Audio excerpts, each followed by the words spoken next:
Nah, lafdun khotun, jadi nun sakinah, kenapa dibilang asli? Karena tetap dalam lafaz, tulisan, dan saat wakaf. Coba kita lihat di sini syarahnya. Dalam redaksi terdapat kata sakinatun asliyatun tasbut. Sakinatun asliyatun tasbut. Dari 3 kata yang semuanya bergender muannas. Sakinatun asliyatun tasbut. Lantas pertanyaannya, mengapa ketiga kata di atas menggunakan muannas atau feminin? Jawabannya adalah bahwa dalam bahasa Arab seluruh huruf memang bergender feminin. Feminin ya. Hanya hamzah yang dihapus tak marbutohnya saja yang berstatus muzakkar atau maskulin. Bisa hamzun ya. Hamzatun bisa jadi hamzun ya. Sehingga kata setelahnya yang berposisi sebagai na'at, sebagai sifat, mesti disertai dengan tak marbutoh. Contoh nunun sakinatun, bukan nunun sakinun ya. Kemudian bila suatu huruf dalam kondisi sukun, maka penyebutan sukun tersebut mesti diubah ke dalam bentuk isim fa'il plus menambah tamarbutoh. Bila suatu huruf dalam kondisi sukun, maka penyebutan sukun tersebut mesti diubah ke dalam bentuk isim fa'il. Isim fa'il itu adalah bentuk kata yang diambil dari kata masdar yang ditujukan untuk subjek ya. Misalkan nasoro nasirun ya. Plus menambah tak marfutoh. Sehingga transformasinya namanya nunun sukun, nun sakin, jadi nun sakinah. Jadi transformasinya, perubahan katanya, asalnya nunun sukunun menjadi nunun sakinun, terus kemudian sakinun itu si fa'il, kemudian pakai tak marbutoh nunun sakinatun. Adapun bila suatu huruf, ini kajian bahasanya ya Pak, Bu. Ini belum masuk ke pembahasan. Adapun bila suatu huruf dalam kondisi berharokat, maka penyebutan harokat terkait mesti menggunakan isim maf'ul. Suatu huruf bila dalam kondisi berharokat, maka penyebutan harokat terkait mesti menggunakan isim maf'ul. Lantaran kondisi asli huruf dalam bahasa Arab adalah sukun. Kan? Sehingga ketika suatu huruf berharakat, bertransformasi, penyebutan adalah nun fathah, nunun fathatun, nunun maftuh ya, nunun maftuh, nunun fathatun menjadi nunun maftuhun dan nunun maftuhatun. Ini transformasinya atau perubahan katanya. Begitu juga dengan kondisi kasroh dan dhammah, nunun maksurun dan nunun madmumun. Ini kajian bahasa dulu Ibu, belum ke inti.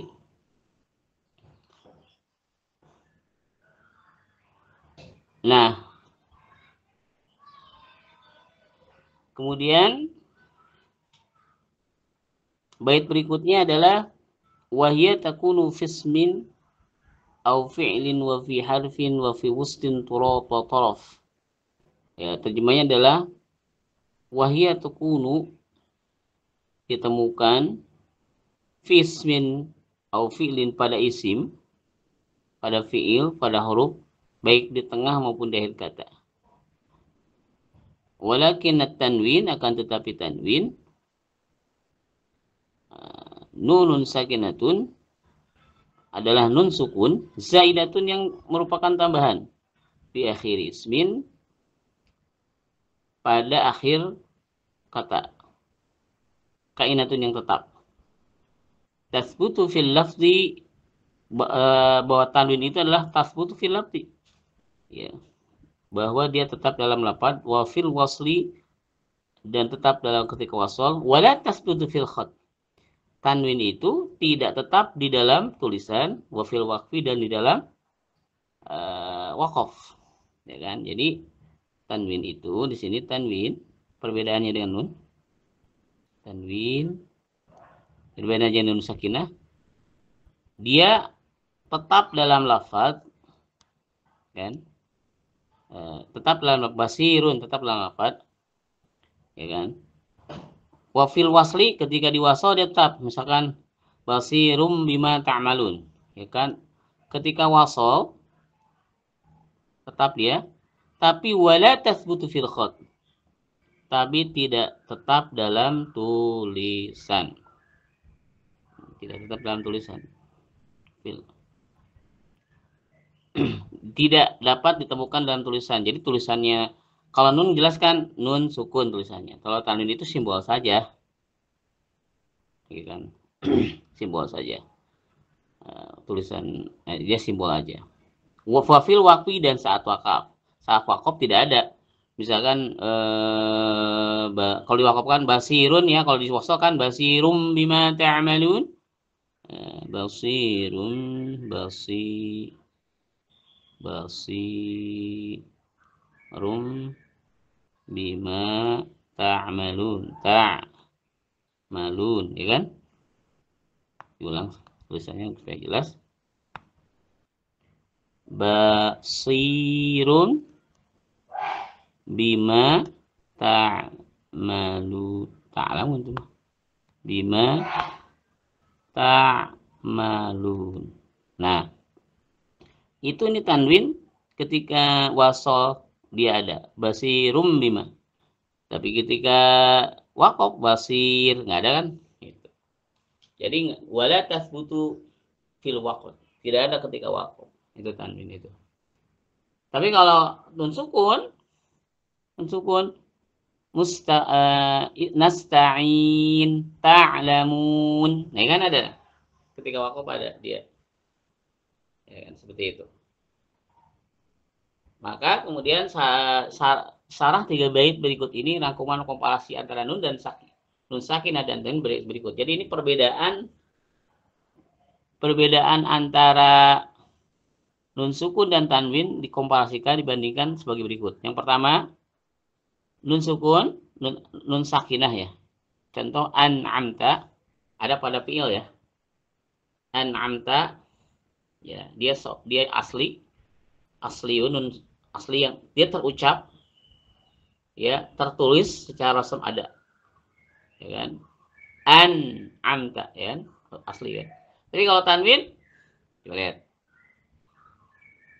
Tanwin, ya, secara apa namanya, tulisan ada, ya, tapi dia nggak asli. Basirun tidak asli, dia tidak asli, ya kan? Terucap, ya kan? Tapi ketika dia wasol, basir, ya, itu kan tadi. Maaf, basirum bima ta'malun. Tapi ketika wakaf dia nggak ada basir. Nah, tadi disebutkan perbedaannya adalah sudah jelas tadi, ya, bahwa kalau tanwin adanya ketika tanwin itu adanya ketika wakaf, tulisannya ada, ya kan, dalam lafadznya ada, ya kan. Tapi kalau tanwin dia tasbutu fil lafzi, ada lafadznya, dan adanya itu ketika wasol, basirum bima. Wala tasbutu fil khat, tulisannya sebenarnya nggak ada, di simbol saja. Kalau nun kan jelas tulisannya nun sukun, gitu, ya. Tapi kalau tanwin simbol doang, kayak gini, ya kan? Kayak gini nih, simbol doang. Nah, ini enggak, sebenarnya bukan tulisannya tanwin, tapi simbol saja. Wafil wakfi, dan dia tidak ada saat wakaf, gitu ya. Nah, ini ada pengecualiannya, ya. Ini pengecualian kecuali pada kainun yang terulang 7 kali di dalam Quran, sejatinya akhir kata kalimat ini berupa tanwin. Seperti kata ka'ayyun. Nah, ka'ayyin, ya. Seperti kata ka'ayyin. Ini ka'ayyin, yinnya itu tanwin, kan? Sebenarnya dia tanwin, sejatinya dia nun.